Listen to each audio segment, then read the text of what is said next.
Hello बाળકો, તમે બધા કેમ છો? હેલો બચ્ચો, આપ सब कैसे हो?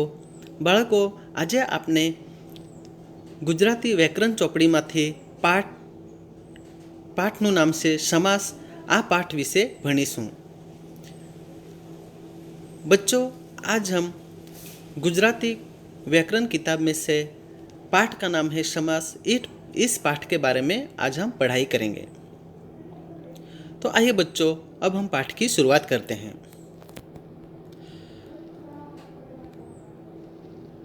समास कुल 6 प्रकार से. समास के कितने प्रकार है? 6 प्रकार है. उसमें समास ना कुल 6 प्रकार से. समास के कितने प्रकार है?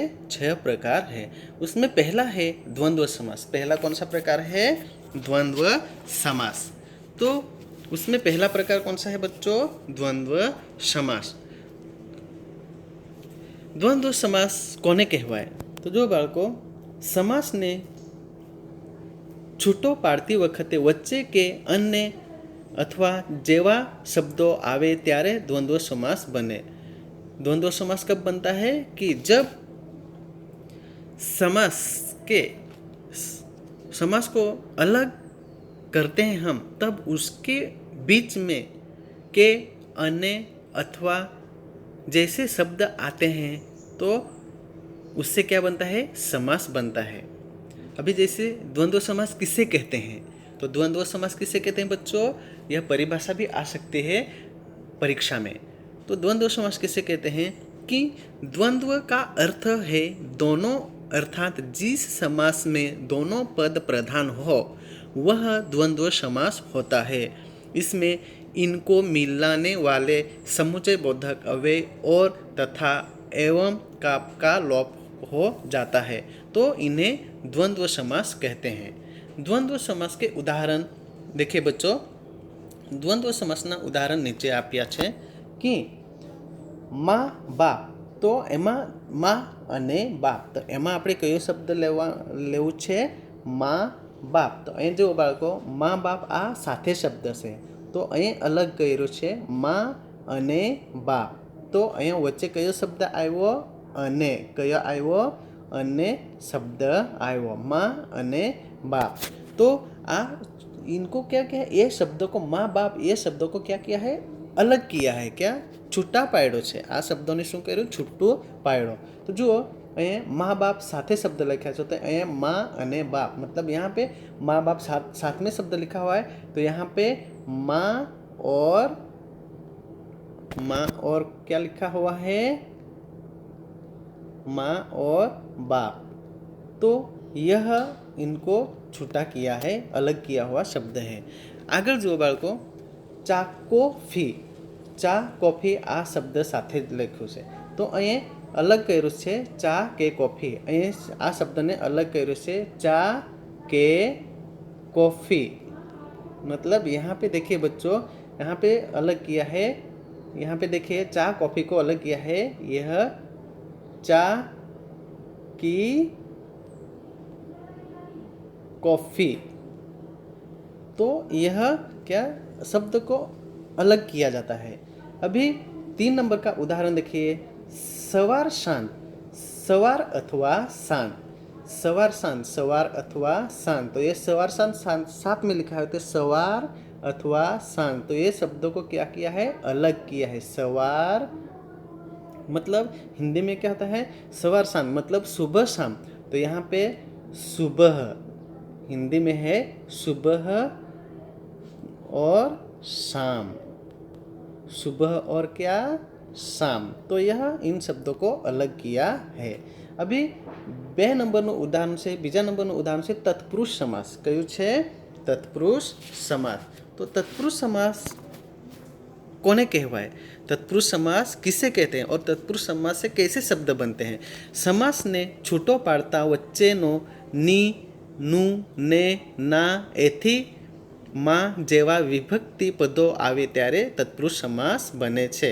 अभी जैसे परीक्षा में तत्पुरुष समास के बारे में, तत्पुरुष समास की परिभाषा लिखने के लिए देंगे, तो कैसे लिखोगे? तो के समस्त पद का पूर्व पद संज्ञा हो तथा गौण हो और उत्तर पद प्रधान हो वह तत्पुरुष समास कहलाता है। तो इन्हें तत्पुरुष समास कहते हैं। अब जो ये समास ने छूटा पाड़ता, समास को अलग करने के बाद उसके बीच में नो, नी, नु, ने, ना, ए, थी, मा ऐसे शब्द, विभक्त शब्द आते हैं तो उन्हें क्या, उनसे तत्पुरुष समास बनता है। उदाहरण धर्मिष्ठा, उदाहरण क्या है, पहला उदाहरण धर्मिष्ठा, धर्म माँ निष्ठा। अब इस शब्दों को भी अलग किया है, धर्म माँ निष्ठा मतलब धर्म में निष्ठा। धर्मिष्ठा यहाँ पे नाम लिखा है तो इनको अलग किया जाता तो धर्म में निष्ठा।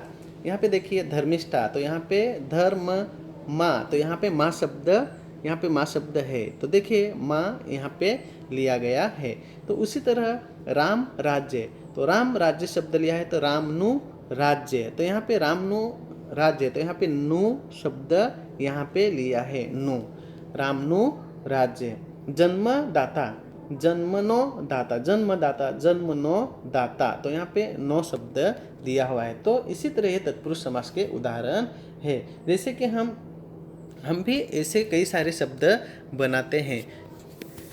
तो देखिए बच्चों, अभी 3 नंबर का जो प्रकार है वह मध्यम पद लोपी समास। कौन सा है? मध्यम पद लोपी समास। मध्यम पद लोपी समास में देखिए बच्चों कि समास ने छूटो पाड़ता वचलू पद મૂકવું પડે ત્યારે અને સમાસના પ્રથમ અને છેલ્લા શબ્દ તે જ રહે ત્યારે मध्यम पद लोपी समास बने छे। देखिए बच्चों, मध्यम पद लोपी समास कैसे बनते हैं? तो समास को अलग करने के बाद उनके बीच का जो शब्द है, बीच में जो शब्द रखा गया है उसको पहला वो जो प्रथम અને છેલ્લા શબ્દ છે ત્યારે તેને મધ્યમ પદ લોપી સમાસ બને છે। તો જો દાખલા તરીકે ઉદાહરણ છે એમાં कि हाथ रुमाल, हाथમાં રાખવાનો रुमाल। जो अभी उदाहरण से जैसे तुम्हारे पास, आपके पास भी हैंकी रहता है, हाथ रुमाल रहता है, तो हाथ, वो रुमाल हम कहाँ पे रखते हैं? हाथ में रखते हैं। तो हाथ रुमाल, हाथમાં રાખવાનો रुमाल, हाथ रुमाल એટલે હાથમાં રાખવાનો रुमाल। बीजा नंबरનું उदाहरण છે आगगाड़ी, आग वड़े चालती गाड़ी।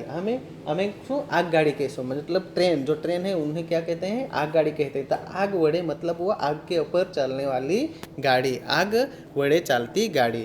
तो यहाँ इन शब्दों को भी क्या क्या है? अलग किया गया है। तो यह मध्यम पद लोपी समास इन्हें कहते हैं। હવે ત્રીજા નંબરનું ઉદાહરણ છે દહીં વડા, દહીં નાખી બનાવેલા વડા। દહીં વડા એટલે दही नाखी बनावेला वड़ा, मतलब वड़ा में क्या डाला है? दही डाला है। तो वड़े में दही डालकर बनाया हुआ वड़ा, दही वड़ा, એને दही नाखी बनावेला वड़ा कहवाय। હવે 4 नंबरનું છે, 4 नंबर का भेद है, प्रकार है वह कर्मधारय समास। कौन सा है? कर्मधारय समास। कर्मधारय समास में है समासનું પહેલું પદ મહા પર અર્ધ હોય ત્યારે એને શું કે? આ સમાસ, કર્મધારય સમાસના